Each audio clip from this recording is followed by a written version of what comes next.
सनातन धर्म पुनर्जन्म और तमाम स्वर्ग नरक जैसी कल्पनाओं को मानता है।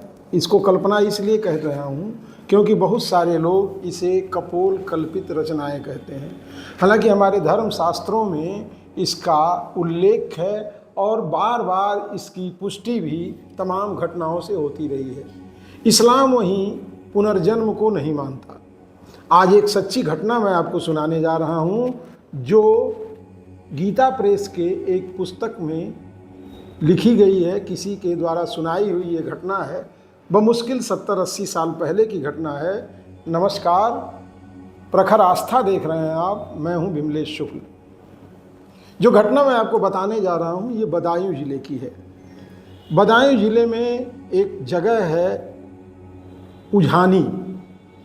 उझानी एक कस्बा है, बड़ा कस्बा है, और उझानी से ही 10-20 किलोमीटर 15 किलोमीटर की दूरी पर एक परिवार रहता था ठाकुरों का। एक दिन वो गंगा स्नान के लिए परिवार अपनी निजी गाड़ी से निकला, निजी संसाधनों से निकला। भोर में ही निकला था तो सुबह जब होने को आई तो उझानी पहुंच गया वो परिवार के सारे लोग थे, उसमें बहुत सारे बच्चे भी थे। सारे लोग उझानी में एक बड़े से बागीचे के पास सड़क के किनारे ही रुक गए। दैनिक क्रिया से निवृत्त होने और जलपान करने के उद्देश्य से जब लोग वहाँ रुके तो सब लोग धीरे धीरे अपने कामों में व्यस्त हो गए। ठाकुरों के परिवार में एक 5 साल का बच्चा था और जिस जगह ये रुके थे वहीं सटे ही पास में कंजरों की एक बस्ती थी जो अपना डेरा डंबा वहाँ डाले हुए थे और बरसों से रह रहे थे। वो 5 साल का ठाकुर परिवार का बच्चा टहलते टहलते अचानक कंजरों की बस्ती में चला गया और यहीं उसको पुनर्जन्म की बात याद आ गई। वो बच्चा एक घर के सामने पहुंचा और एक कंजरी का नाम लेकर के उसे पुकारने लगा।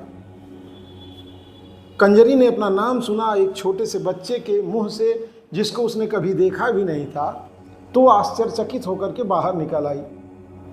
उसने कहा, अरे तू कौन है, मुझे कैसे जानता है और मेरा नाम लेके पुकार रहा है। तो उस छोटे से बच्चे ने कहा, अरे तुझे याद नहीं, तू मुझे पहचान नहीं रही है, मैं तेरा पति हूँ मोहन सिंह कंजर।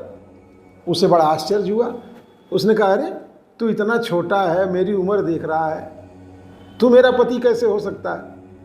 तो फिर उस बच्चे ने कहा, तू मुझे पहचान नहीं रही है, मैं मोहन सिंह हूँ और मैं तुम्हारा पति हूँ। तब तक तो आसपास की तमाम कंजर भी वहाँ इकट्ठे हो गए। उस बच्चे की बात सुन करके लोगों को लगा, अरे ये तो अद्भुत बात है, इसे कैसे पता। फिर उसने कंजरों के बीच में बैठ करके बहुत सारी गुप्त बातें बताई।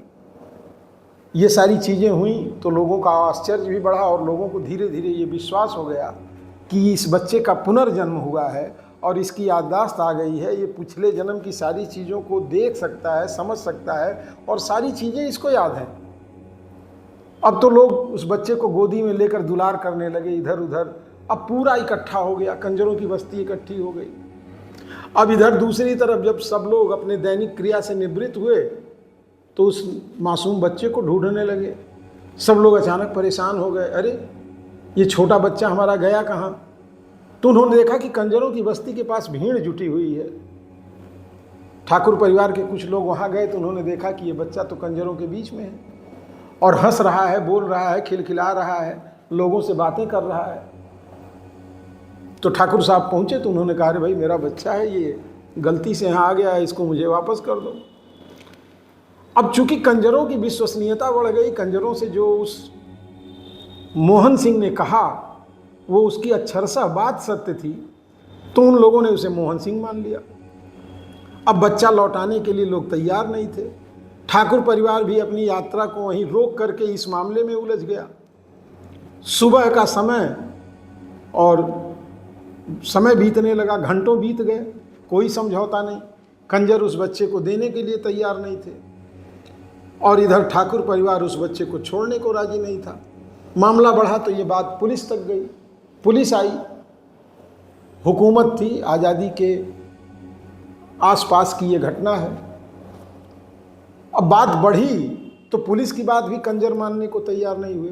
कंजरों का कहना था नहीं, ये बालक तो हमारा है, और आप देखिए सब कुछ सही सही बता रहा है, कहीं कोई झूठ भी नहीं है, सारी घटनाएं सही हैं, तो अब ये बच्चा तो हम आपको नहीं देंगे। और इधर 5 सालों तक उस बच्चे का पालन पोषण करने वाला परिवार, इनके आंखें डबडबाई हुई थी, आंसू भरे हुए थे, पूरा परिवार बेचैन था, परेशान था, रोना पीटना मच गया। 5 साल तक जिस बच्चे को गोद में खिलाया, पाला पोसा, बड़ा किया, अपना दूध पिलाया, खून पिलाया, वो माँ कैसे छोड़ सकती थी। अब बात एकदम बढ़ गई, पुलिस आई लेकिन फिर भी समझौता नहीं हुआ। फिर तय हुआ कि ठीक है, अब इसे ले चला जाए। उझानी के एक प्रतिष्ठित रईस थे, राय बहादुर श्री ब्रजलाल भदावर जी। ये हुआ कि ये मामला भदावर जी के यहाँ ही सुलझ सकता है। फिर बच्चे को लेकर कंजरों का पूरा कुनबा और इधर ठाकुर साहब का पूरा कुनबा, और वहाँ उझानी के बहुत सारे लोग, चूँकि ये घटना, ये बात एकदम आग की तरह फैल गई, चारों तरफ बहुत सारे लोग इकट्ठे हो गए। सब लोग राय बहादुर ब्रजलाल जी के यहाँ पहुँचे, भदावर जी के यहाँ। बच्चा भी था साथ में, पुलिस के साथ दोनों परिवार, स्थानीय लोग जब भदावर जी के यहाँ पहुँचे तो वो बच्चा जो मोहन सिंह कंजर था पूर्व जन्म में, वो भदावर जी को पहुँचते देखा और उसने कहा, भदावर जी राम राम। भदावर जी के आश्चर्य का ठिकाना नहीं रहा कि ये बच्चा मुझे कैसे जानता है। फिर बहुत सारी पूछताछ हुई तो उसने कहा, मालिक हैं आप हमारे, मैं आपका कंजर हूँ, आपने मुझे पहचाना नहीं। अरे मैंने बरसों तक आपकी सेवा की है, मेरा पूरा बचपन आपके यहाँ गुजरा है। आपकी कोठी में खस मैं लगाया करता था गर्मियों में, और बहुत सारी बातें उसने उस समय की बताई। तो भदावर जी के भी आश्चर्य का ठिकाना नहीं था, उसकी बातें अक्षरशः सत्य थी।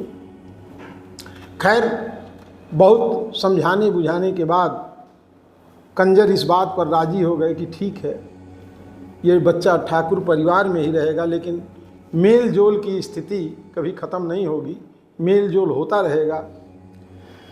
खैर, कहानी तो यहाँ ये घटना समाप्त होने को हुई, लेकिन ये एक बड़ा विषय था कि मोहन सिंह कंजर किस तरह से दूसरे जन्म में ठाकुर परिवार में पैदा हुआ। तो भदावर जी जो उसके साथ एक लंबा समय व्यतीत किए थे, उसके बचपन से लेकर के उसके मृत्यु तक के समय के साक्षी रहे, लगातार उसके संपर्क में रहे, तो उन्होंने एक बहुत रोचक घटना बताई। उन्होंने बताया कि मोहन सिंह कंजर होने के बावजूद मांस मछली नहीं खाता था, अंडा नहीं खाता, किसी तरह का व्यसन इसके अंदर नहीं था।